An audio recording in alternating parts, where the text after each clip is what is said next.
ये फिल्म नहीं आसान। वाकई फिल्मों का जो सफर है वो किसी के लिए भी आसान नहीं होता, चाहे कोई आम परिवार से हो या फिर किसी पॉलिटिकल परिवार से हो या फिर किसी फिल्मी परिवार से हो। आपको उतनी ही मेहनत, उतनी ही संघर्ष करनी पड़ेगी अपने आप को साबित करने के लिए जितना किसी आम आदमी को। आज जिस शख्स से मैं आपको मिलवाने वाला हूँ वो भी एक बड़े फेमस परिवार से आते हैं, पॉलिटिकल परिवार से आते हैं। करीब 13 साल पहले वो इंडस्ट्री में आए और इन 13 सालों में उन्होंने अपनी इस इंडस्ट्री में जगह बनाई है। कॉमिक टाइमिंग जो है उनकी वो कमाल की है, और जब उन्होंने एक नेगेटिव कैरेक्टर किया तो उसकी भी तारीफ काफी हुई। मैं बात कर रहा हूँ रितेश देशमुख।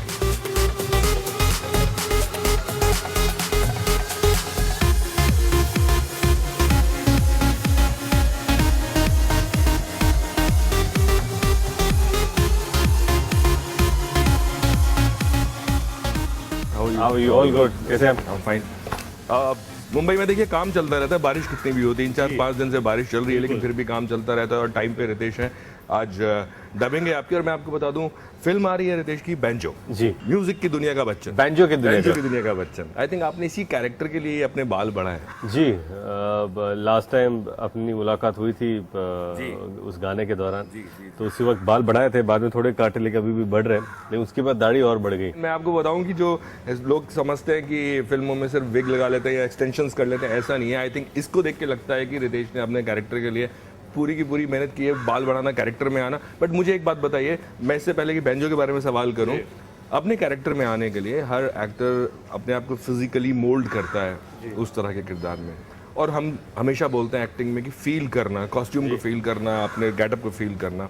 बाल बड़े होने के बाद जब आप बैंजो बजाते थे तो किस तरह की फीलिंग आपको आती थी? आप फील कर पाते थे ऐसे ऐसे जब घुमाते हैं, जब बजाते हैं? बैंजो एक ऐसा इंस्ट्रूमेंट है, वेरी डिफिकल्ट टू प्ले, लेकिन उसकी एनर्जी बहुत हाई है। तो उसकी शूटिंग स्टाइल इतने कट्स में थी, जिन्होंने कहा कि इतने सारे कट्स होने वाले, तो हम उसको how will you play the banjo, क्योंकि शायद क्लोजअप्स होगा, ये होगा। So then Ravi said as a director that Ravi Yadav director film के, और उन्होंने कहा कि बैंजो को फील करो। ये जरूरी नहीं कि आपके हाथ का आ जाए, लेकिन आपके चेहरे से पता होना चाहिए कि तो मैं सोच रहा था ऐसे कौन से इन म्यूजिशियंस जिनको चेहरे को देखकर लगता है कि क्या इंस्ट्रूमेंट बजा रहे हैं। तो जाकिर हुसैन साहब को देखकर जब वो तबला बजाते हैं तो उनके चेहरे को देखकर you know that he is what is playing. बाल जो आ रहे हैं, सो समवेयर लंबे बाल थे मेरे, so that he was an influence, reference था। मैं किसी भी इसमें नहीं बोल रहा हूँ कि जाकिर साहब बहुत बड़ी हस्ती है, मैं कभी उनको कॉपी करने की कोशिश नहीं करूंगा, लेकिन ये इंस्पिरेशन जरूर है। ये पूरी फिक्शन है या वाकई रियल लाइफ से किसी का कोई रेफरेंस लिया? नहीं, एक्चुअली इफ यू जब रवि ने एक बार एक इंसान को मुंह से पैसे उठाते हुए देखा था, ढोल बैंजो प्लेयर, तो उनसे बात की तो उन्होंने कि नहीं अभी क्या है कि हम बजा तो रहे, लेकिन पैसे की जरूरत है, तो अगर लोग बोलते 100 रुपए चाहिए तो मुंह से उठा, वरना 10 रुपए ले ले, तो 100 रुपए के लिए हमको ये करना पड़ता है। तो उसने कहा कि हमें हमेशा डेकोरेशन की तरह यूज किया जाता है कि फेस्टिवल आ रहा है तो ये नहीं यहाँ गणेश जी की मूर्ति होगी, यहाँ फूल लगेंगे, यहाँ बैंजो वाले होंगे, यहाँ 4 कुर्सियाँ लगा दो, और खत्म हो गया, निकलो निकलो निकलो, यू नो। तो ये काफ़ी इंसल्टिंग लगा रवि को, और उन्होंने कहा कि नहीं यार, दैट्स वाई इस कैरेक्टर में वो है कि मुझे इज्जत के लिए बजाना है, मुझे ऐसे मत समझो कि बजा और निकल जाओ यहाँ से। इसलिए वो इनहेरेंट एटीट्यूड है। बहुत सारी चीज़ें, वो पैसे जो मुंह से उठाता है वो रेफरेंस फिल्म में है। बहुत सारे रियल लाइफ लोगों के इंटरव्यूज लेकर उन्होंने वो सारे इंसिडेंट्स डालकर ये फिल्म की कहानी भी रही है। चलिए, मैं अभी आप एक डबिंग के लिए जा रहे हैं, वहाँ हम चलेंगे, लेकिन उससे पहले मैं एक और सवाल पूछना चाहूँगा यहीं पे आपसे कि आपने कहा एक स्लम का बंदा है, स्लम का लड़का है जो बजाता है। ये आप एक बहुत अच्छे परिवार से आते हैं, बड़े परिवार से आते हैं, आप पॉलिटिकल बैकग्राउंड है, वो कैरेक्टर को उतारने में कि स्लम का लड़का और आप एक बड़े परिवार से, कितना मुश्किल था आपके लिए? मेरी पैदाइश लातूर की है जी। और मैं 5 साल का था तब my father became a minister then, उसके बाद लेकिन मेरा जो अपब्रिंगिंग है वो मिडिल क्लास रही है। तो मैं हमेशा अपनी छुट्टी में गाँव जाता था, गोबर में खेलता था। क्या हाँ बिल्कुल, वो सब छोटे छोटे गोबर, क्या बोलते हैं उसको, पोता लगाते थे पूरे घर में। फिर दिवाली में कुछ गोबर के ऐसे छोटे छोटे भगवान बनाते थे, तो हम लोग उसमें पटाखे लगा के पूरा ब्लास्ट करते थे पूरे घर पे। फिर चाहे खेती करने जाओ या सुबह उठ के गाय का दूध दे, ये सारी चीज़ें देखी है आपने? देखी मैंने, की भी है। तो वो रिलेटेबिलिटी कहीं ना कहीं ऑलवेज थी।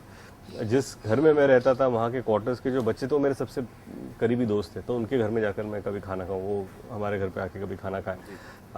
उसमें से कई लोग बैंजो प्लेयर्स थे, तो मेरे घर में एक छोटा बैंजो हुआ करता था, तो उनको मैंने नज़दीक से देखा है।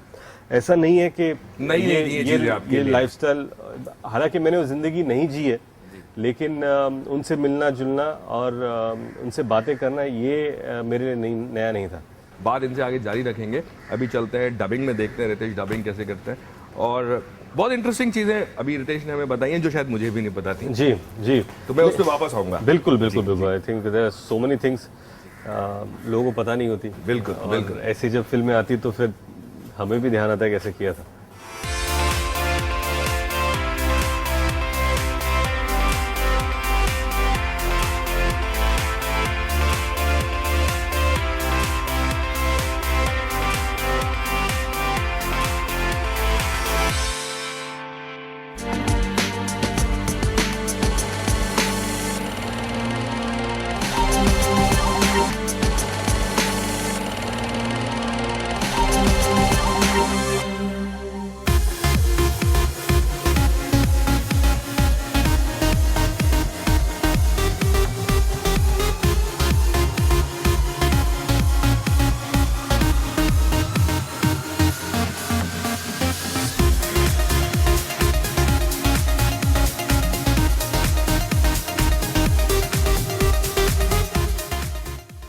ब्रेक के बाद आपका एक बार फिर से स्वागत है। रितेश हमारे साथ है, कॉफी टाइम है। Yes, coffee time. थोड़ा सा कुछ मेहनत हो गई, गाना रिकॉर्ड हो गया, और अभी बहुत लंबा दौर है मेरे ख्याल में। आज बहुत सारे इंटरव्यूज हैं आपके। फिल्म रिलीज हो रही है जी, तो जितने ज़्यादा लोगों तक हम पहुंच सके। It's a hectic life. मैं बताऊं आपको, कल हमारे प्रोग्राम का नाम बिल्कुल ठीक है, ये फिल्म नहीं आसान, आप यही बोल रहे हैं। अच्छा, बिल्कुल ये फिल्म नहीं आसान, और बिल्कुल ही आसान नहीं है। फिल्म की बात तो हम कर ही रहे थे, वापस चलते हैं लातूर। वो आपकी ज़िंदगी जब आप लातूर में थे, बचपन था आपका, तो कभी फिल्मों का शौक पहले से था? फिल्में देखते थे? फिल्में मुझे बेहद पसंद थी।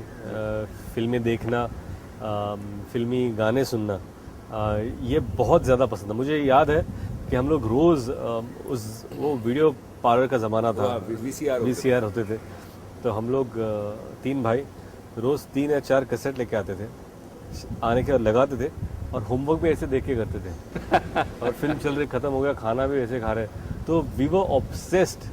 तो जिन फिल्मों का लोगों ने नाम नहीं सुना, वो मैंने 3-3 बार, 10-10 बार मैं देख चुका हूँ कि इतना मुझे वो पसंद था। लेकिन मुझे कभी भी एक्टर नहीं बनना था। इनफैक्ट लोगों को गलत लगता है, लोग ने यार आपको एक्टिंग करना था इसलिए आपने एक्टिंग क्लासेस ज्वाइन की। मैंने आर्किटेक्चर की पढ़ाई, ये बहुत ज़्यादा डिफिकल्ट होती है। 5 साल के बाद ना आदमी थक जाता है कि पास होने के अंदर बहुत हो गया, आई नीड अ ब्रेक।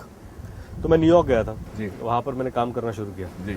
और उस वक्त मुझे लगा कि क्रिएटिव स्पेस में या तो मुझे फोटोग्राफी सीखनी थी, या वुड वर्कशॉप करना था, या क्ले मोल्डिंग करनी थी, ऐसा कुछ सीखना था। उस वक्त मेरा एक दोस्त वहाँ था, उसने कहा आप ली स्ट्रासबर्ग क्यों नहीं जाते? मैंने वहाँ क्या है? तो एक्टिंग स्कूल है। तो मैं वहाँ जाके क्या करूँगा? इसे एक तो आपको कोई नहीं जानता, कोई पहचानता नहीं है, और आप कुछ भी करो, it will open you up as a person. मैं बहुत थिएटर एक्सरसाइजेस और सब, इट विल ओपन, इंटरेक्शन आप कर पाओगे, it will make you more confident as a person. और मैं बहुत दबा सहमा सा लड़का था, तो I said okay, I don't mind trying. तो मैंने वो कर लिया और वो भूल गया। मैं यहाँ पे आया मुंबई, और तब जाके मुझे एक फिल्म ऑफर हुई। किसी ने मुझे कोई सेट पे देखा था, और सेट पे भी मैं इसलिए गया था क्योंकि मेरी थीसिस जो आर्किटेक्चर की थी वो टेलीविजन इंडस्ट्री पे थी, क्योंकि 2000 में काफ़ी बड़ा बूम था टीवी इंडस्ट्री का। जी। तो मेरा पूरा थीसिस उस पर था। तब मैं सुभाष जी के सेट पे गया था कि मुझे कैसा होता है साउंड रिकॉर्डिंग स्टूडियो जो आप अभी देख के आए, उसका डायनामिक्स कैसे होता है, वॉल कितना थिक होता है, कौन सा मटेरियल हम लोग यूज़ करते हैं, वो सारा स्टडी करके मैंने अपना थीसिस दिया था। और वो सिनेमाटोग्राफर ने देखा मुझे उस वक्त सेट पे। 1.5 साल बाद मेरे दोस्त को फ़ोन किया कि आप, वो लड़का आया था, क्या वो फिल्म में काम करना चाहेगा? और जब मुझे ऑफर किया तो मैं बोला यार एक अच्छी स्टोरी बनेगी कि मैं अपने पोतों को सुनाऊंगा, नाती को सुनाऊंगा कि मुझे एक बार फिल्म ऑफर हुई थी, ऐसा आया था, वो हो नहीं पाया, मुझे ऐसे लगा, लेकिन वो पिक्चर कर ली, and life changed, and really film की आज 14 साल बाद मैं यहीं काम कर रहा हूँ, आपसे बात कर रहा हूँ। जिस हीरोइन के साथ काम किया उससे शादी हुई, 2 बच्चे हो गए। सो अगर वो डिसीजन नहीं लेता तो कुछ और होता, बट आई थिंक कि भगवान भी कहता है कि ये सही है, ये कर लो, बाकी आगे का मेहनत तो आपको करनी है। अक्सर ये कहानियां लोग पढ़ते हैं मैगजीन्स में कि एक लड़का जा रहा था सड़क पे, उसको देख के एक्टर बना दिया या उसको हीरो बना दिया। रितेश के साथ वैसा ही हुआ है? नहीं कि आप सेट पे गए और आपको वहाँ देखा? मैं किसी और चीज़ के लिए गया था और काफ़ी सारे उस वक्त मेरे पिता महाराष्ट्र के मुख्यमंत्री थे और काफ़ी सारा मुझे पता था, प्रेशर भी लोगों की तरफ से होने वाला था कि अरे सीएम के बेटे को क्या हो गया, फिल्मों में क्यों आ रहा है। फादर का रिएक्शन क्या था? इंटरेस्टिंगली माय मदर, जिन्होंने मुझे बहुत सपोर्ट किया, शी सेज लाइफ तो चल रही है, करके देखो क्या होगा, नहीं चलेगी पिक्चर, आप आर्किटेक्ट हो, काम करो, क्या फर्क पड़ता है। फिर उसके बाद मैंने प्रोड्यूसर से बात की, उन्होंने हाँ बोला, तो उन्होंने नहीं बोला मुझे 15 दिन दो। मैंने अब तक मेरे पिताजी को नहीं पूछा है और जब तक मैं नहीं पूछूंगा मैं नहीं कर पाऊंगा। 14 दिन हो गए, लास्ट दिन पे मैं हिम्मत करके गया। तो मैंने कहा ऐसी ऐसी फिल्म ऑफर हुई है और ही न्यू बाय देन बिकॉज मम मस्ट हैव टोल्ड। तो क्या करना है, प्रोड्यूस करने के लिए? नहीं प्रोडक्शन के लिए नहीं, मैंने कहा काम करने के लिए। अच्छा you want to act now? मैंने कहा कर सकता हूँ मैं। तो करो, ऐसे इतना आसान नहीं है, करो।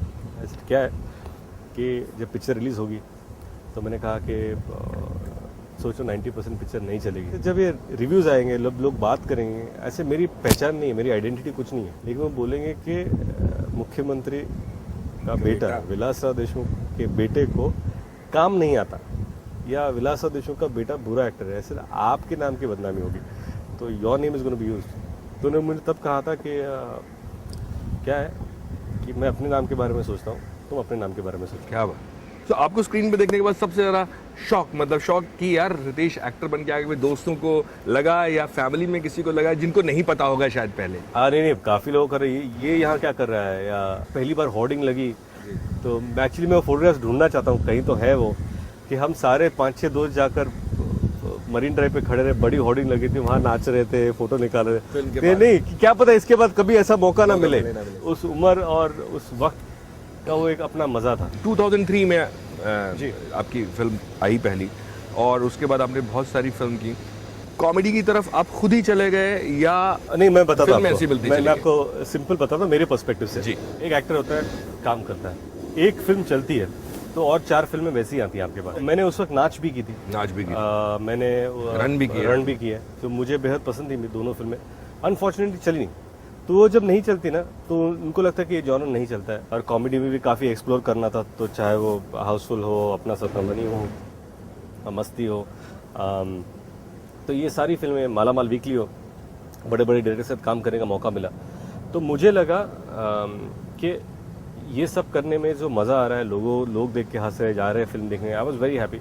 पर यस, कहीं ऐसा लगता था कि यार बतौर एक्टर एक भूख जो होती है, बिल्कुल, कि कोई, और जब तक ऑफर ना आए, मैं प्रोड्यूसर नहीं था उस वक्त, जी, और जब तक ऑफर ना आए मैं खुद जाकर तो नहीं बना सकता खुद के लिए फिल्म। लोगों को लगता है और उनकी धारणा है कि उस वक्त मेरे पिता मुख्यमंत्री थे, इसलिए फिल्म मिल गई होगी। फिल्म मिल गई, या बहुत लोगों को कहा, लेकिन एक बार भी उन्होंने किसी को फ़ोन नहीं किया, किसी से बात नहीं की। एंड आई थिंक वो डिग्निटी उन्होंने बरकरार रखी। I am very proud of it. ये मेरा अपना स्ट्रगल है जो मैंने खुद किया, and I am very proud of it. Comedy के बाद कहीं जाकर मोहित सूरी और एकता ने सोचा कि एक विलन बनाते हैं और रितेश को कास्ट करते हैं, तो मुझे लगा, मैं सच्ची मैं प्रोड्यूसर होता तो मैं कास्ट नहीं करता। They are very brave.